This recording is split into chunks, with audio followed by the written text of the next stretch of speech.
আমাদের বিড়াল কৃষ্ণকান্তের বয়স তখন বোধ হয় 1.5 মাসের বেশি হবে না।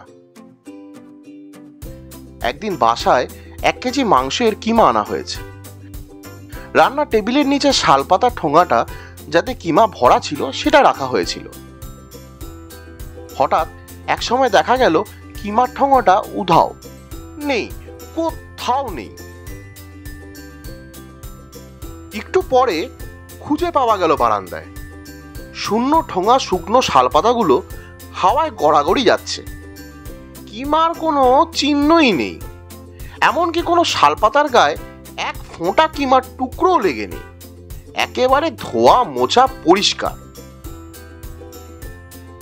কিছু পরে কৃষ্ণকান্তকে খুঁজে পাওয়া গেল। কেমন একটা চোর চোর ভাব, সিঁড়ির নিচে লুকিয়ে রয়েছে। ধরে আনতে দেখা গেল পেটটা অসম্ভব মোটা আর ভারী, রীতিমতো 5 নম্বর ফুটবলের মতো গোল, টনটনে। কিন্তু কেমন খটকা লাগলো। ওইটুকু 1.5 মাসই 8 ফুটি বেড়াল সে পুরো 1 কিলো কিমা চেটেপুটে সাফ করে খেয়েছে, এ কথা বিশ্বাস করা কঠিন। আমরা সঙ্গে সঙ্গে সমস্যার সমাধানও করে ফেললাম। রাস্তা দিয়ে একটা পুরনো খবরের কাগজওয়ালা যাচ্ছিল, তাকে ডেকে আনা হলো। তারপর তাকে 1 টাকা বকশিস দেওয়া হবে কথা দিয়ে তার দাড়িপাল্লা এবং ওজনের পাথর 5 মিনিটের জন্য ধার নেওয়া হলো। অবশ্য তাকে কারণটা বলা হলো না। এর পরের অধ্যায় আরো কঠিন। সে এক অসাধ্য ব্যাপার। অনেক আঁচড় কামড় কলা কৌশল ইত্যাদির পরে কৃষ্ণকান্তকে দাড়ির এক পাল্লায় তুলে অন্য পাল্লায় পাথর দিয়ে বহু কষ্টে ওজন করা সম্ভব হয়েছিল। সেই 5 মিনিটের নির্দিষ্ট সীমা ইতিমধ্যে অতিক্রান্ত হয়ে গেছিল। ফলে পুরনো কাগজওয়ালার পয়সার ক্ষতি হচ্ছে বলে রাস্তায় ইতিমধ্যে চেঁচামেচিও শুরু করে দিয়েছে। কৃষ্ণকান্তকে ওজন করে দেখা গেল তার ওজন হয়েছে ঠিক 1 কিলোগ্রাম। 1 কিলোগ্রাম মাংস খাওয়ার পরে যদি বিড়ালের ওজন ঠিক 1 কিলোগ্রামই হয়, তাহলে মাংস খাওয়ার আগে ওই বিড়ালের ওজন কত ছিল?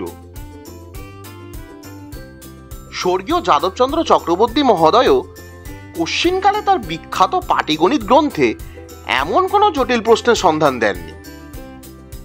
সেখানে বাদরের বাঁচবে ওঠা থেকে দুধে জল মেশানো, এরকম হাজার প্রশ্নের হাজার রকম উদাহরণ ছিল, কিন্তু তার কোনোটাই এতটা রহস্যময় নয়। শেষ পর্যন্ত আমরা সিদ্ধান্ত নিলাম কৃষ্ণকান্তের সম্ভবত তখন ওজন ছিল 500 গ্রাম। 250 গ্রাম ওজনে মাংসওয়ালা কম দিয়েছিল, আর 250 গ্রাম ওজন কমে গিয়েছিল পুরনো কাগজওয়ালা চোরাই দাড়িপাল্লা ভুল প্রান্তে উপস্থাপনের জন্য। কৃষ্ণকান্ত কিন্তু ভবিষ্যতে আর কখনো এমন করেননি। শুধু কৃষ্ণকান্ত কেন, আজকাল আমাদের বাড়ির সব কুকুর বিড়ালই সবসময় রীতিমতো আইন শৃঙ্খলা মেনে চলে। তাদের আচার সহবত সকলের প্রশংসা পায়। মনীষী সন্দীপন চট্টোপাধ্যায়, যিনি চমকপ্রদ গল্প উপন্যাস লেখেন, কখনো কখনো আমাদের বাড়িতেও আসেন। তিনি একদিন আমাদের বাড়িতে বিস্ময় প্রকাশ করেন আশ্চর্য সব ঘটনা দেখে, যে টেবিলের উপর খোলা বাটিতে দুধ রয়েছে, বিড়াল খেয়ে নিচ্ছে না, কুকুর বিছানা বা সোফায় উঠে শুচ্ছে না, ইত্যাদি ইত্যাদি। ব্যাপারটা আর কিছুই নয়, দেখমার সিস্টেম। কৃষ্ণকান্তের ওই ঘটনার পরে আমার স্ত্রী মিনতি দেবী এই পদ্ধতিটি উদ্ভাবন করেন। সম্প্রতি এই পদ্ধতিটিকে দেখমার সিস্টেম এই ট্রেড নামে আমরা পেটেন্ট নেওয়ার কথা চিন্তা করছি। এই সিস্টেমটা আর কিছুই নয়, কোনো রকম বেয়াদপি বা বেচাল দেখলে দেখা মাত্র মার। কুকুর বিড়াল এবং সেই সঙ্গে আমরা সকলে ব্যাপারটা হাড়ে হাড়ে টের পেয়েছি। মিনতি দেবীকে এই স্বপরিকল্পিত পদ্ধতিতে সিদ্ধহস্তা বলা উচিত। তিনি প্রতিবার রথের মেলায় একাধিক রুটি বেলবার এক্সট্রা বেলুন খরিদ করেন।